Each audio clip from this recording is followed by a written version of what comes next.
भोपाल से प्रस्तुत हैं प्रादेशिक समाचार। नमस्कार, समाचारों के साथ मैं जितेंद्र रघुवंशी। पहले मुख्य समाचार। राष्ट्रपति द्रौपदी मुर्मू नई दिल्ली में स्वच्छ सर्वेक्षण 2022 के तहत सबसे स्वच्छ राज्यों और शहरों को पुरस्कार प्रदान करेंगी। प्रधानमंत्री नरेंद्र मोदी नई दिल्ली में 5G सेवाओं की शुरुआत करेंगे। नगरीय निकाय निर्वाचन में भाजपा के 417 और कांग्रेस के 250 उम्मीदवार हुए विजयी। और केंद्र सरकार ने प्रदेश को लंपी रोग से पशुओं को सुरक्षित रखने के लिए 14 लाख गोट पॉक्स मशीन उपलब्ध कराई।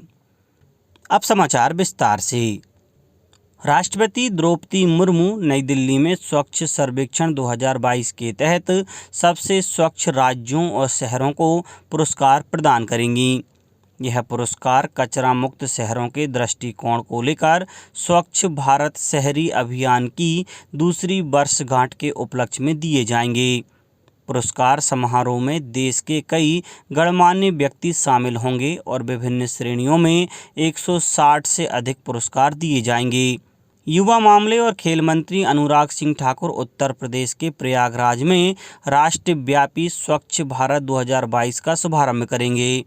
यह कार्यक्रम 1 महीने तक चलेगा। नेहरू युवा केंद्र संगठन के माध्यम से देश भर के 744 जिलों के 6 लाख गांवों में स्वच्छ भारत कार्यक्रम का आयोजन किया जाएगा। युवा मामलों के विभाग ने इस कार्यक्रम के माध्यम से 1 करोड़ किलोग्राम प्लास्टिक कचरे को इकट्ठा करने और निपटाने का लक्ष्य रखा है। श्री ठाकुर ने अपने वीडियो संदेश में कहा है कि देश को स्वच्छ बनाने में लोगों की भागीदारी सुनिश्चित करने और स्वच्छ भारत 2022 के प्रति जागरूकता बढ़ाने लोगों को संगठित करने के उद्देश्य से की जा रही है। उन्होंने कहा कि इस पहल में विभिन्न क्षेत्रों, भाषाओं और पृष्ठभूमि के लोग मिलकर काम करेंगे और सभी लोग स्वैच्छिक रूप से कचरे का निपटान करेंगे। प्रधानमंत्री नरेंद्र मोदी नई दिल्ली में 5G सेवाओं की शुरुआत करेंगे। यह तकनीक ऊर्जा, स्पेक्ट्रम और नेटवर्क क्षमता में वृद्धि के साथ बिना रुकावट के अत्यधिक डेटा दर और कम समय में सबसे ज़्यादा विश्वसनीय संचार प्रदान करेगी। संचार और सूचना प्रौद्योगिकी मंत्री अश्विनी वैष्णव ने कहा है कि सरकार का लक्ष्य 2 वर्षों में पूरे देश में 5G सेवाओं की सुविधाएं उपलब्ध कराना है और इसके लिए करीब 3 लाख करोड़ रुपए का निवेश किया जाएगा। 5G प्रौद्योगिकी आधारित यह सेवाएं 4G सेवाओं की तुलना में लगभग 10 गुना अधिक गति और क्षमता प्रदान करने में सक्षम हैं। प्रधानमंत्री भारतीय मोबाइल कांग्रेस IMC के 6ठे संस्करण का भी उद्घाटन करेंगे। IMC 2022 का आयोजन 1 से 4 अक्टूबर तक किया जाएगा। आकाशवाणी में भारत तिब्बत सीमा पुलिस ITBP के 10 कर्मियों को एक विशेष प्रशिक्षण पाठ्यक्रम voice culture and presentation and language articulation course का प्रशिक्षण दिया गया है।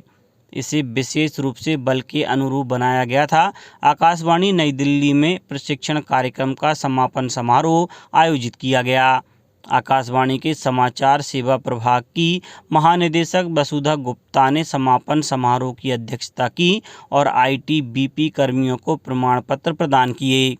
इस अवसर पर उन्होंने कहा कि यह विशेष प्रशिक्षण दूरदराज के सीमावर्ती क्षेत्रों और नागरिक कार्यवाही कार्यक्रमों तक पहुंचने सहित अन्य कार्यक्रमों में विशेष रूप से आकाशवाणी और ITBP दोनों की सहायता करेगा। नगरीय निकाय निर्वाचन में 18 जिलों के 46 नगरीय निकायों में हुई मतगणना में भारतीय जनता पार्टी के 417 और इंडियन नेशनल कांग्रेस के 250 उम्मीदवार विजय हुए हैं। इसके अलावा बहुजन समाज पार्टी के 3, गोंडवाना गणतंत्र पार्टी के 7 और 131 निर्दलीय प्रत्याशी विजय घोषित किए गए हैं। प्रदेश के 46 निकायों में पार्षद के 814 पद के लिए निर्वाचन हुआ था। इनमें 17 नगरपालिका और 29 नगर परिषद हैं।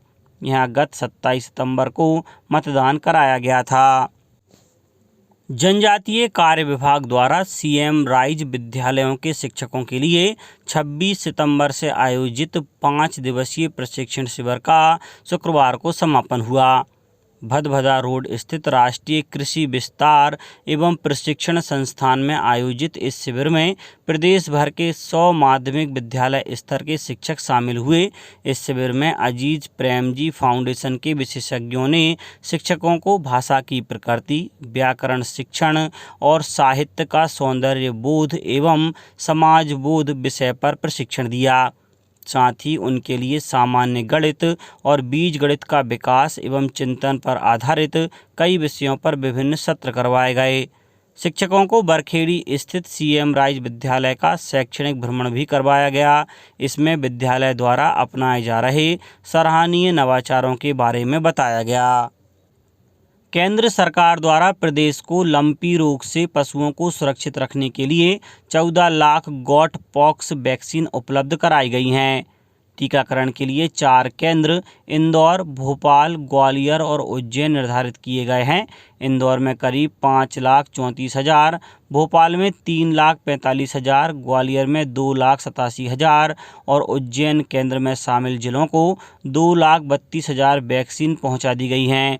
पशुपालन एवं डेयरी संचालक डॉक्टर आर.के. मेहिया ने बताया है कि प्रदेश में अब तक किसी भैंस वंशीय पशु में लंपी रोग के लक्षण नहीं मिले हैं। डॉक्टर मेहिया ने जिले में पदस्थ अधिकारियों से कहा है कि वे सुनिश्चित करें कि लंपी से मृत पशु को गांव या शहर के बाहर स्थानीय प्रशासन की मदद से गड्ढा खोदकर चूना और नमक के साथ दफनाया जाए। जबलपुर हाई कोर्ट के एक जज की कथित टिप्पणी के बाद वकील अनुराग साहू द्वारा की गई आत्महत्या को लेकर वकीलों ने हंगामा किया। वकील श्री साहू का शव लेकर हाई कोर्ट पहुंच गए। वहां जज नहीं मिले तो वकील चीफ जस्टिस के कोर्ट में घुस गए। मुख्यमंत्री शिवराज सिंह चौहान ने उज्जैन में श्री महाकाल लोक के लोकार्पण कार्यक्रम में सभी प्रदेशवासियों से भाग लेने की अपील की है। महाकाल लोक का लोकार्पण प्रधानमंत्री नरेंद्र मोदी 11 अक्टूबर को शाम 6 बजे करेंगे। मुख्यमंत्री ने एक वीडियो संदेश में कहा कि अगर आप उज्जैन न आ सकें तो प्रदेशवासी अपने गांव और शहर के मंदिर में दीप प्रज्वलित करें, साज सज्जा करें, भजन कीर्तन हो, अभिषेक हो, आरती हो और सभी शहर और गांव अपने मंदिर प्रांगण में बैठकर ही श्री महाकाल लोक के लोकार्पण का कार्यक्रम देखें। अब कुछ समाचार संक्षेप में। अशोकनगर में अंतर्राष्ट्रीय वरिष्ठ नागरिक दिवस पर ऐसे मतदाता जो 100 वर्ष की आयु पूर्ण कर चुके हैं उनका सम्मान किया जाएगा। नर्मदापुरम जिले में सतपुड़ा टाइगर रिजर्व पर्यटकों के लिए आज से फिर खुलने जा रहा है। इस अवसर पर जिला प्रशासन ने डे आइलैंड टूर के तहत सुबह 9 बजे तवा से पर सापानी बोटिंग का आयोजन किया है।